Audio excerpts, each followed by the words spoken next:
Hello, in this film I'm going to be doing some detailed cutting. I quite often get asked how to isolate fine lines in Lino, and I've got the perfect example here. I'm going to cut away this white cloud in the Bucks print with the frame around it, leaving behind these fine blue lines. Now, if you've watched my previous film, you'll remember that I used ink to offset print onto this lino block so that I knew where the edges were. So that's why it's got this black printing on it. But the bit I'm going to work on today is the cloud, and the tools that I'm going to use for the cloud.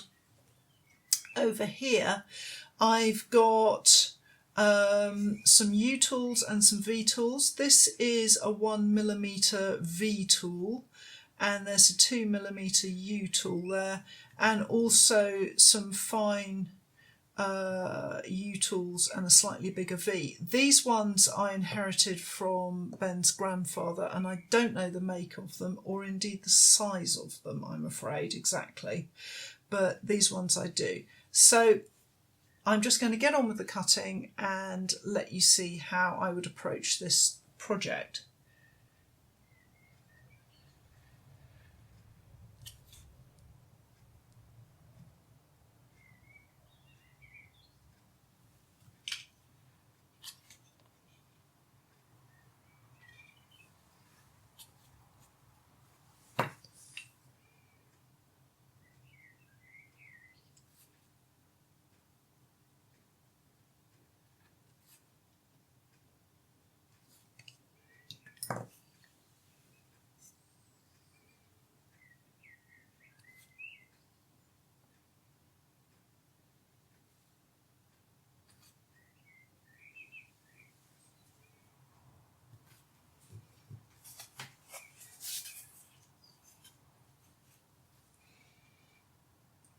Now here I'm using a U gouge, and see how I'm using it I'm using the side of the tool to edge up to that fine line, and then I'm reverting to that very little small V tool to get the corners out here. So this kind of cutting, I think, is all about making a cut and then finessing that cut.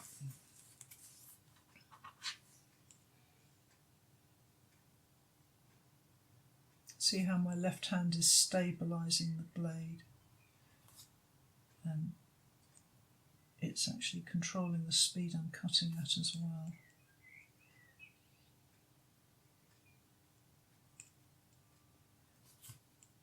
Now, my eyesight's not great, so I'm going to revert to wearing some magnification glasses.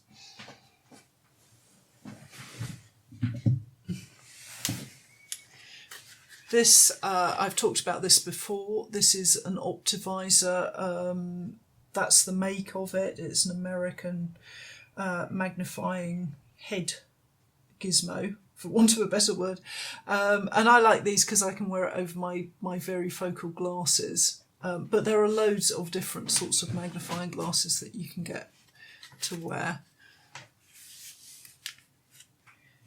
If you're interested in the Optivisor one, again, I've made a more detailed film about it in the previous series of Lino with Laura.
So I'm not going too deep here. And this sort of thing, it comes with practice. It's like when you watch these people who do amazing iced wedding cakes and make it look so easy. It's just practice.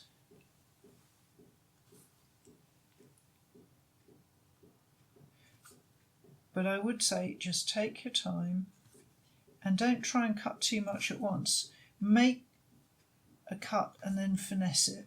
That's what I'm doing. I'm not trying to get the immediate clearing out. I'm doing a cut and then I'm using the tool to run along that cut and shave a bit more away each time.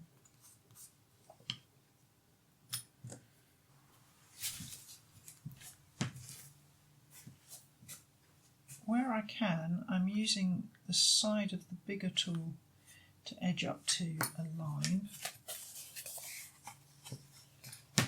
But where I can't, then I'm going to use just the little one just to get in at the corner. So that's the little V tool, is great for nipping in at those little corners.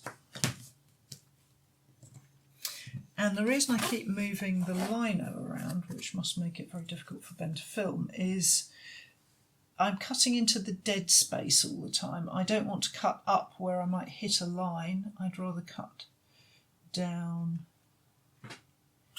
into space that doesn't matter. So again, the edge of the tool, just edge up to the line here. Here I have to be careful because I might hit the line, which is why I tend to cut with both hands, because that's a useful break. Now, I could, this technically, this bit's coming out anyway, but I think for now I'm going to leave it in case I decide that it might be nice to keep. So I'm just going to give it a waggle around that edge. And then I'm going to go to a big U tool to clean out. So larger areas I want to go deeper to avoid any ink catching on the ridges, because if you're going to go to the trouble of cutting out the cloud with fine lines in it, you don't then want random bits of ink printing from ridges in the cutaway space, what I'd call chatter. I don't want any chatter. So now I've got this large space, I'm going to go back in and just hollow it right out so there's no danger of any ink catching when I come to do the printing. The important thing when you do something like this is to be comfortable. The more comfortable you are in the way that you're sitting and the way that you're cutting, the better job you'll do. And normally I would be a bit more fluid than this because I'm having to do this in front of a camera, which is always going to up the stakes a little bit.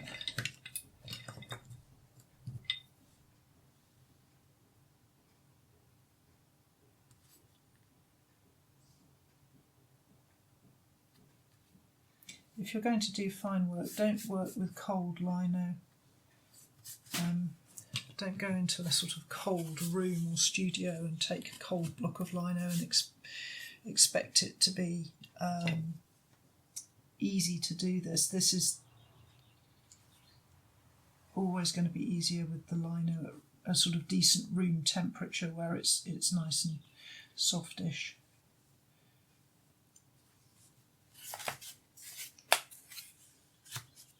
If my lino was cold, I would probably just put it somewhere warm for a bit before I started trying to do this kind of detail work. Because you want your tools to bite in and not slip.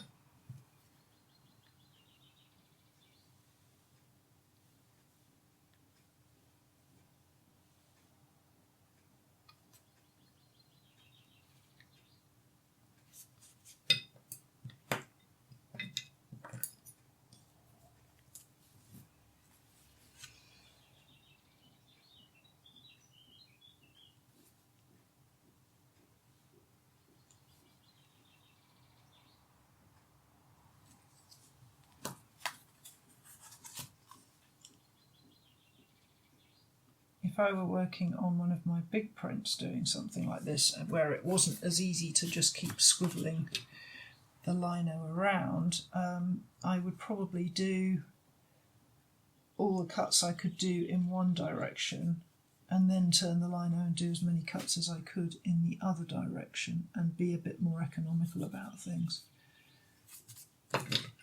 But as it is, with a little block like this, I can keep moving it back and forth.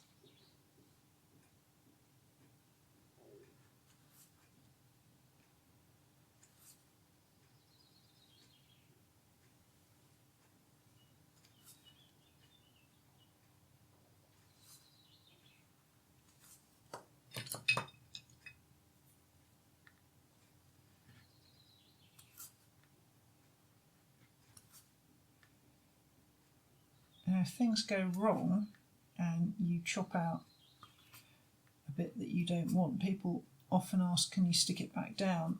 The answer is you sort of. If you cut into the wrong bit and the lino is still attached, you can put a bit of super glue or something like that under the lino and pat it down into place. But if the lino's actually come out, it's tricky to get it back so seamlessly that when you print it's absolutely invisible. My much preferred method when that happens is simply to adapt the print around the bit that's been cut out in error and move on. So if I knock one of these lines out, I would simply try and make it work without that line rather than try and stick it back down. And again, as I say, it's just practice. The more you practice, the better you get at this sort of thing, and the fewer mistakes you make.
And the other thing I should say is that people always say to me about, oh, you must be so patient to do this sort of thing. Well, for a start, I'm not patient at all. I just love doing this sort of thing. So patience doesn't really come into it. But the other thing is that if you take your time to do it properly, then the print will look easy and fluid and work really well. If you're sort of ironically, the more time you take to do the cutting, the more fluid and easy the print looks as the finished object.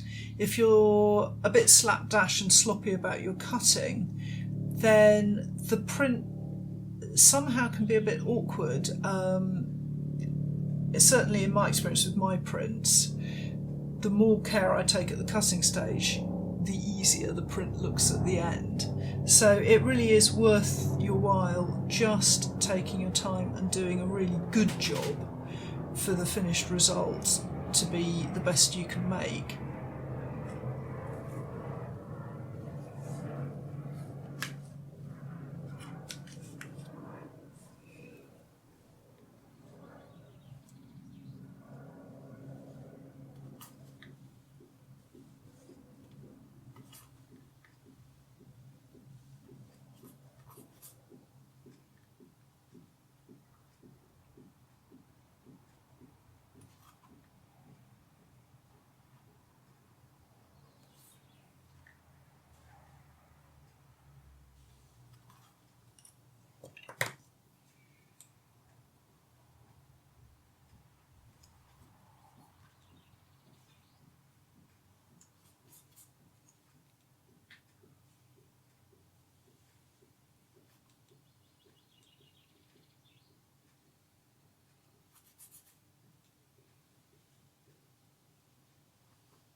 Oh, and I forgot to say that I've got a safety mat here. This is a non-slip cutting mat. It's actually just rug underlay for stopping rugs and carpets sliding around.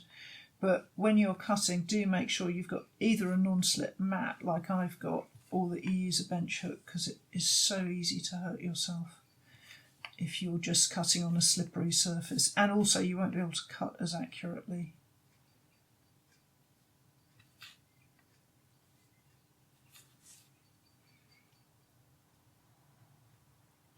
I was talking about this particular V tool on social media.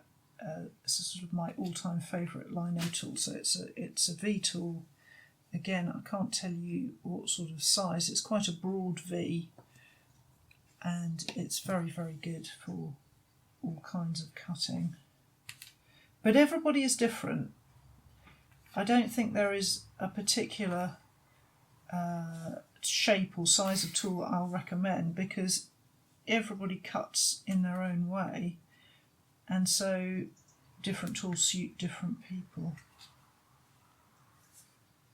My best advice would be to start with a very basic economy kit and by yourself gradually stock up on better and better tools the more you feel you want to do lino and the more experienced you get.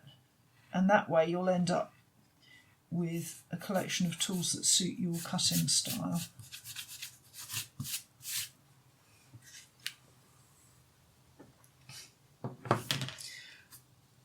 So I'm going to carry on until I finish my clouds, but for now you can see here how I've taken away the white space and left these fine lines with my cutting. Just don't rush it, and lots of practice. I hope that's been helpful, and I hope you'll join me again for another video in the series.